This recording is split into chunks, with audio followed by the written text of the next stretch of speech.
So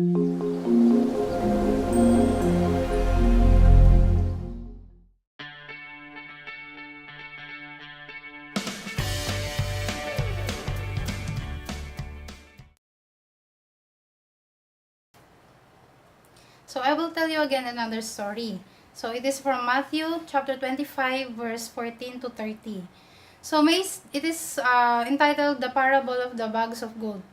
So nagsimula ang story na ang isang mayamang lalaki ay umalis at pumunta siya sa isang malayong lugar. So tinawag niya yung kanyang mga alipin at ipinagkatiwala nga sa kanila ang kanyang mga ari-arian.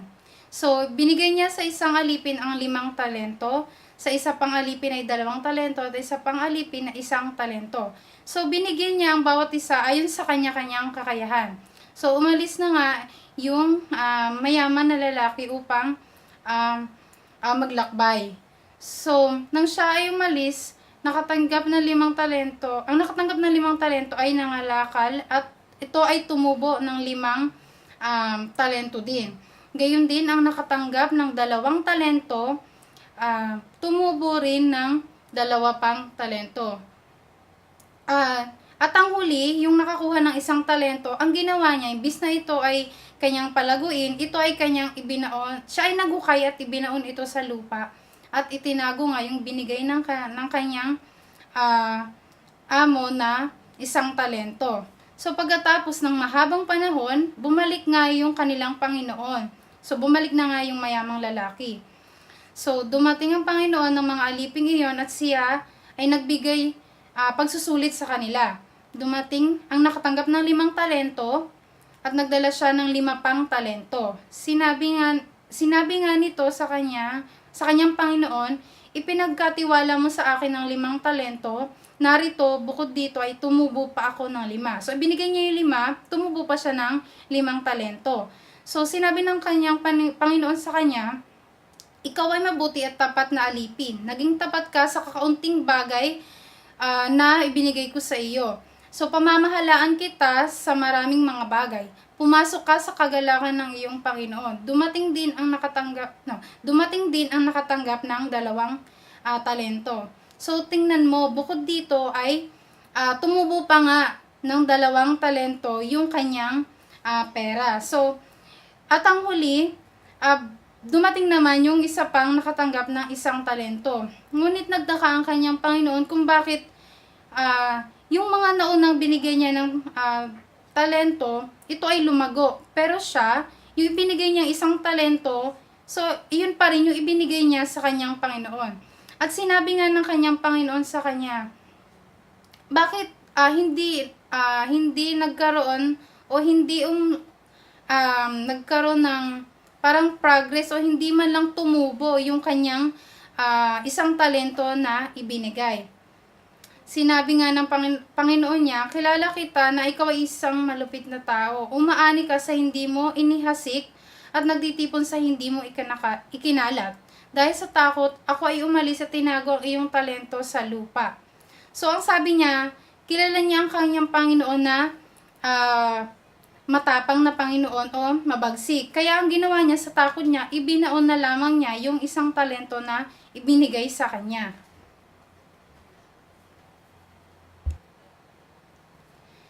So,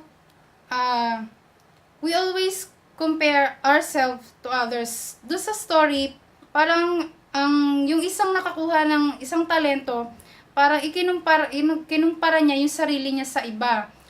At nagtaka din siya bakit isa lang yung ibinigay sa kanya nung kanyang Panginoon. So, ganun tayo. Minsan, pag binigyan tayo ng maliit, naghahanap pa tayo ng iba at palagi nating ikinukumpara yung ating sarili sa ibang tao.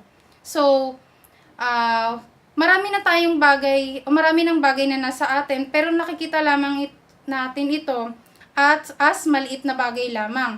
So, parang sinasabi natin na unfair naman sa atin, unfair sa atin na maliit lamang yung nasa atin, samantalang yung sa iba, malaki yung mga bagay na nakukuha nila. So, dito, nagkakaroon na tayo ng parang dissatisfaction nga na sinasabi na hindi na tayo nagkakaroon ng contentment sa kung anong mga bagay na nasa atin na.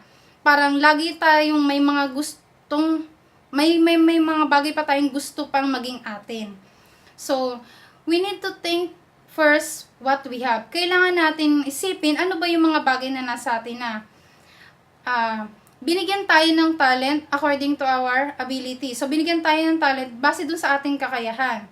So, kung titingnan natin, yung nakatanggap na isang talento, yun lang yung kakayahan niya, kaya yun lang din yung ibinigay na talent sa kanya. So, a talent is a very big amount. If I just see mine, it is great. But we compare with others, and we think we always think that our talent is very small if we are going to compare it to others. Kung lagi tayong magkukumpara ng ating mga bagay na nasa atin na, o yung mga talent na nasa atin na, nakikita natin to as malit na bagay lang. Pero kung iisipin natin, sapat na sa atin yung mga bagay na yon. Pero dahil nga ganun na yung mindset natin, so nagkakaroon na tayo ng parang hindi na tayo nakokontento sa mga bagay na nasa atin na. So, don't count on how many talents I have. Bilangin mo muna kung ilan na ba yung mga talent na nasa iyo na. And kailangan mong gamitin yung talent na yun sa mas magandang bagay. So, kahit gaano karami ang talent mo, kung hindi mo naman ginagamit to sa mas maraming bagay o sa mas makabuluhan, so hindi rin ganun kaganda yung magiging resulta. So, para ka na rin nagkaroon ng iisa lamang na talent. So, it depends on our ability on what we have or what our talent is. So, nakadepende kung ano yung kakayahan natin sa kung anong talento meron tayo. So, last week we learned about secularism and theism. A man who have one talent, he has secularism in his mind. So, yung base sa kwento, yung isang manggagawa, isang alipin na binigyan lamang ng isang talento, meron siyang tinatawag na secularism nga. Yung nakafocus lang siya dun sa material na bagay na binigay sa kanya. And then, if we are going to think it, yung binigay sa kanya ay sapat na kung hindi niya ikukumpara kung anong meron siya dun sa iba. So, what is theism? So, in terms of theism, it is about believing in God. We need to love enemy, not only some person that I like. So, for example, hindi mo pwedeng mahalin na isang tao dahil gusto mo siya. Bagos, kailangan mo siyang mahalin kahit na kaaway mo pa siya. So, mahirap mang gawin, pero yun talaga yung dapat na mangyari. So, we need to welcome a little child. If anyone slaps you on the right cheek, turn to them the other cheek also. Don't say to a brother, sister, you fool, or others bad word. So, kapag ba sinaktan ka ng isang tao, sasaktan mo rin siya in return. So, hindi ganun yon. So, kailangan, kung sinaktan ka ng isang tao, siguro mas mabuti na hindi mo gawin kung ano man yung ginawa niya sa iyo. So, kung sinabihan ka ng hindi maganda ng isang tao, siguro mas mabuti na wag mo na lang din siyang sabihan ng hindi maganda. So, if anyone wants to sue you and take your shirt, hand over your coat as well. So, kung merong gustong humingi or kumuha ng isang bagay sa'yo, wag mo lang ibigay kung anong meron ka. Bagos, higitan mo pa yung bagay na gusto niya, o ibigay mo pa yung mas malaking proportion na kaya mong ibigay. So, you need to serve other people. Whoever wants to be first must be your slave. The rich need to share his possessions with the hungry. This is the way of heaven.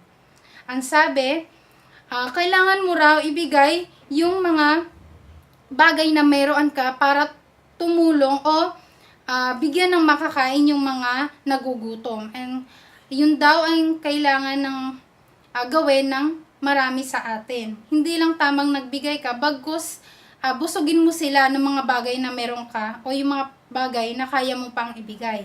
So until now, we saw many views in many aspects.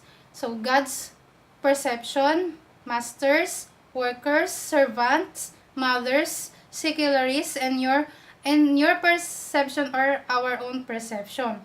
So if we have great worldview, we will be a great leader, and we will focus what we have to do.